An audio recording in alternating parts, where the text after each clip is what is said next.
Good morning, friends. Happy Easter. Today's Easter that I'm filming this. It is gonna be a beautiful day today, I think.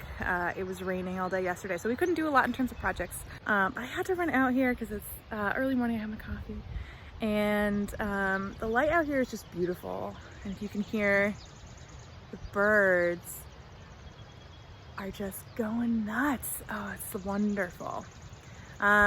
With all the rain that we've gotten in the last couple of days, the grass is starting to green up. It's really starting to look like spring. I can see the lilacs budding, which is just so beautiful. So we've got a lot to do today, and I'm really excited. One thing that we're doing, so you can see behind me on the ground there, we're setting up a gazebo. Last year, we didn't really spend a lot of time out in our yard outside of yard work, because we didn't have a shady spot to sit. So we're trying to change that this year. So we tried to set this up last week, and we were halfway through building the frame when we over tightened a bolt and it snapped. So then we had to go and get a bolt extractor kit. And so we were able to get it out. And so now it's gonna be round 2, and hopefully we'll get it up today and not have that same problem. But we also, the tree, I'll kind of flip my camera and show you guys. We had to trim a lot of branches off this really massive tree because a lot of them were old and brittle and a fall risk. So we had to trim a lot of branches on this side. And unfortunately, upon further inspection of this tree, we thought it was going to be okay, but I think this one's going to have to go next year. We don't really have it in our budget to do it this year, so we're trying to trim some stuff to take off the weight. But if you look, it's hard to tell because it's wet because it rained, but we have all of this is black. Down here, even when it was dry, this was all oozing and dripping. And it looks similar at the base of it to the other tree that was rotten and had a branch fall and almost take out our barn.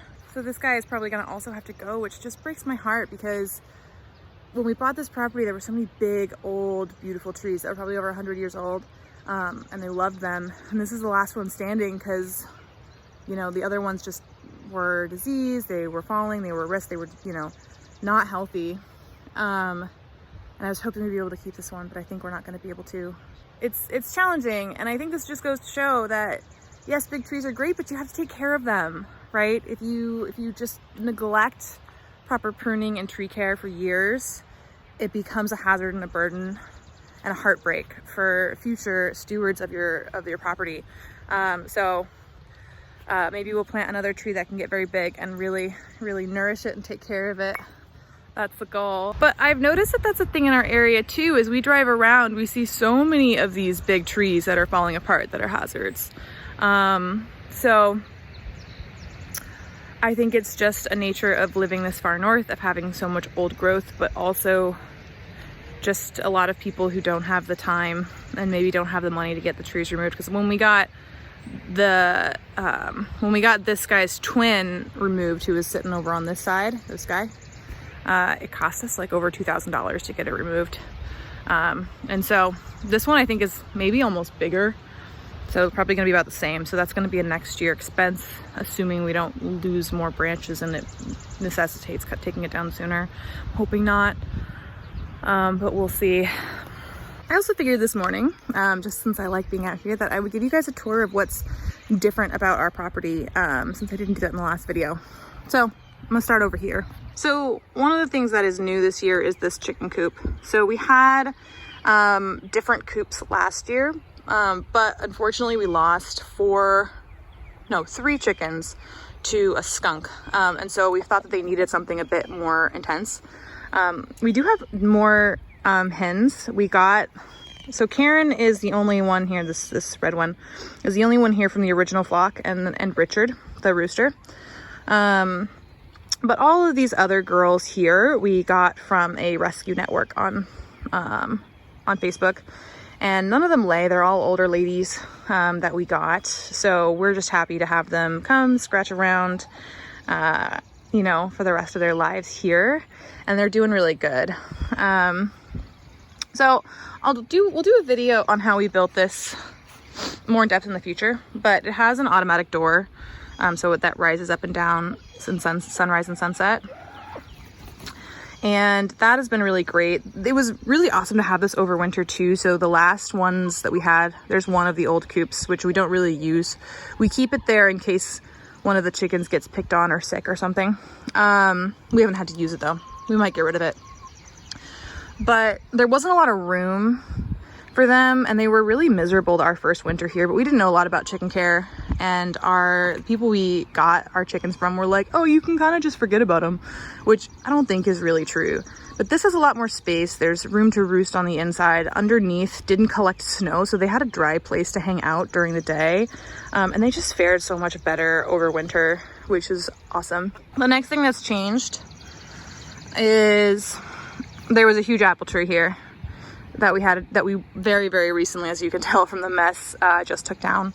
And again, it's beautiful in the springtime, but it was very obviously diseased for the rest of the year. And we're planting an orchard. You can see how we've kind of marked out where we want some of these trees to go. And so we really don't want that disease to carry through. So we took it down.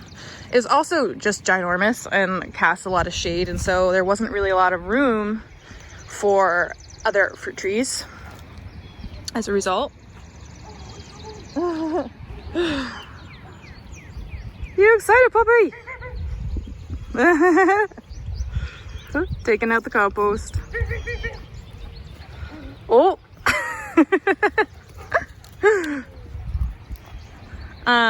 Yeah, so we're still processing that. In the back, you can see here, we have a big burn pile. So we're gonna do a big bonfire and burn a lot of it. Wanna come say hello? Hello. Hello.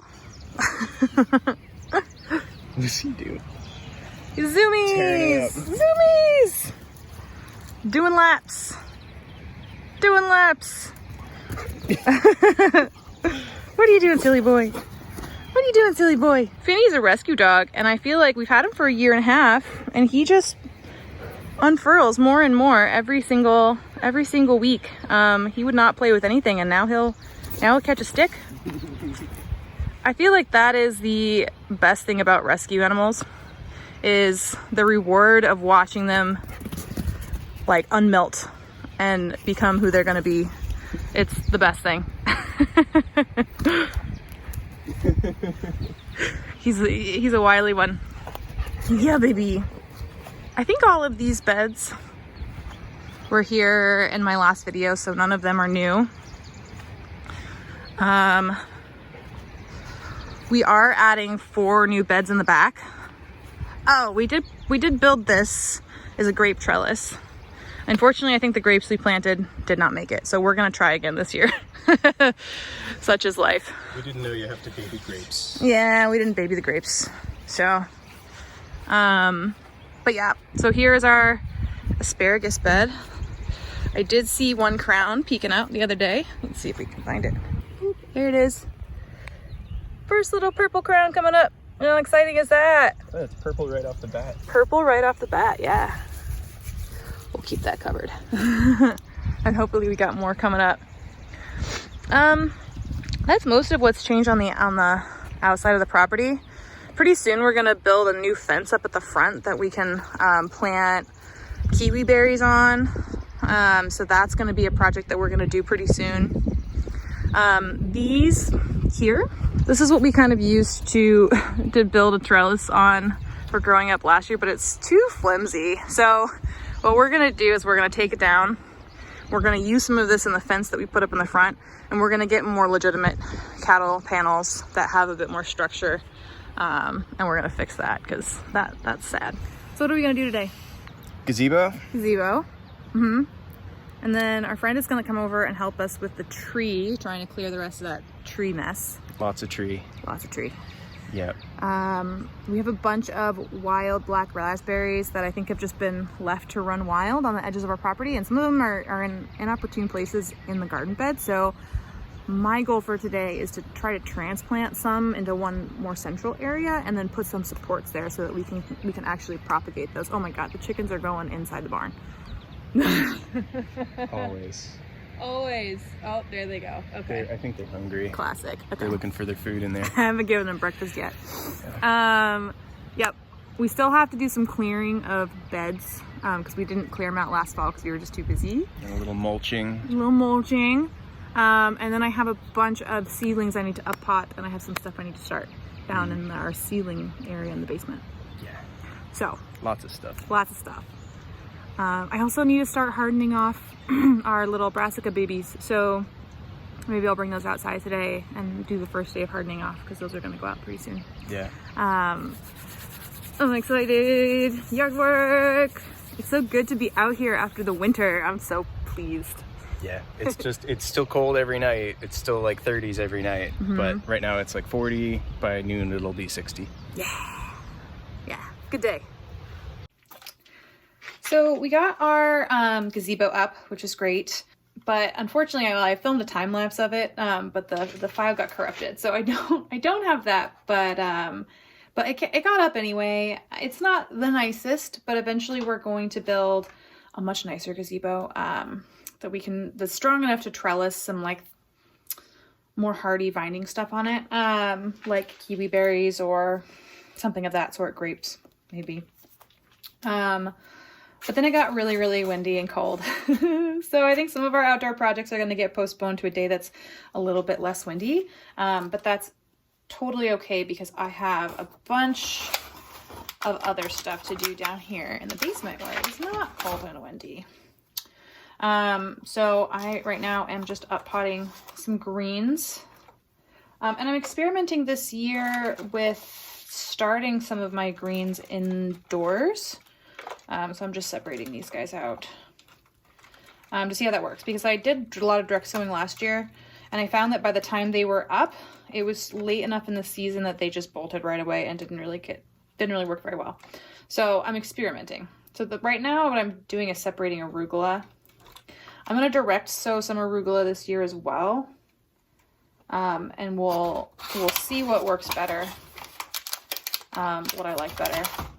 But even if I just had a section that had a pretty good head start, I think that might really help. So I have most of my stuff already separated, so I'll show you. I've already done a bunch of little kale babies. So these guys are pretty close to being ready to harden up. I have some various Asian greens, cabbages and whatnot.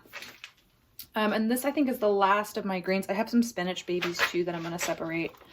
And again, I'm just going to experiment this year with doing some started ahead of time versus some direct sown. One thing I'm already feeling like I'm going to do next time is maybe not plant multiple per cell, because I feel like this has taken a really long time separating these all out. Better just to have like one big flat and then put them outside and not worry about it. Another thing that's different from this year to last year is that last year we had our seed starting in the main house, but it just ended up taking up a lot of space. The room that we had it in and the racks that we had and the amount of lights quickly became way too little once things started getting up potted. So we moved it to the basement and we got, these are big racks and we got a lot of grow lights. So we have way more space. And this basement, because this is such an old house, it's a stone foundation. And it is really, really stable in terms of temperature. So it is basically about 55 down here year round. So it's maybe a little less than 55 in the middle of winter. But it doesn't really get super cold. It also doesn't really get super warm down here either. It's stable. I remember I was talking to one of my neighbors up the road, and he was saying that his is just the same, and that there's actually in the basement of his house that he inherited from his grandfather, I believe, they found old canned food from back when his grandfather lived there that was still in pretty good shape, just because the temperature never varies in these old stone foundation basements. So we have we do have some heat mats here for the peppers and the tomatoes and the things that need it to be warmer to germinate and grow well. We've thought about wrapping it in plastic to see if we could insulate some of the heat from the lights and the heat mats. And we may do that, but it hasn't really been much of a barrier to us so far. So if the peppers kind of stall in terms of their growth, we might do that. I feel like I'm continuing to find that peppers are challenging to get to grow big at all. They just grow very slowly. These this year though germinated much faster. I think our peppers germinated down here under the heat mats in a week, and it was like 3 weeks or something when we did it in the house. So that made a really huge difference. Unfortunately, Joey, the cat, chomped some of them. So we have a little bit less starts than I was hoping. And, you know, the funny thing is I should know better because he did that last year too, actually. But we had them out on the sun porch and he didn't seem interested. So we're like, well, maybe it's fine. No, lies. He chomped them. But that's okay. We still have plenty. It should be fine. It should be fine. The goal for the peppers this year is just to be better than last year, because last year we got a couple of peppers, but they just didn't grow very big before we put them in the ground, and so they were just behind. So hopefully that's different. But also one thing that we wanted to experiment with last winter, but just never really got it together, but I think we're gonna try to do this next winter, is just have greens growing down here year round, even in the winter, so we don't have to buy them. Because again, being around 50, 55 degrees is a pretty good temperature to grow greens at. So that would actually be marvelous if we could get fresh greens all winter with these grow lights. I feel like every time that we try something, it sparks a whole nother idea of something else that we could try, which is really exciting. I'm pumped to see how the way that we do things and our property and our whole growing situation, how much food we can grow. I'm excited to see how that changes and morphs and expands as the years go by. I feel like 5 years from now, this little homestead is going to be intense and super cool in terms, I mean, aesthetically, but also functionally. So that's exciting. It's exciting to be in that stage of life where it's all about growth and it's a little bit less about preparing. Because I feel like for most of my life, it's been like, okay, you're in school and you're preparing for the next step and you're preparing for the next step. And I feel a little bit like we've sort of arrived and now we're in our growth phase, our growth and exploration phase, as opposed to our, you know, hustle for baseline phase. So I'm very pleased about that.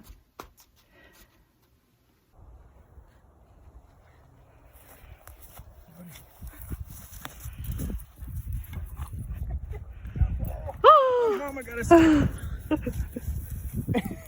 I never thought I'd see the day.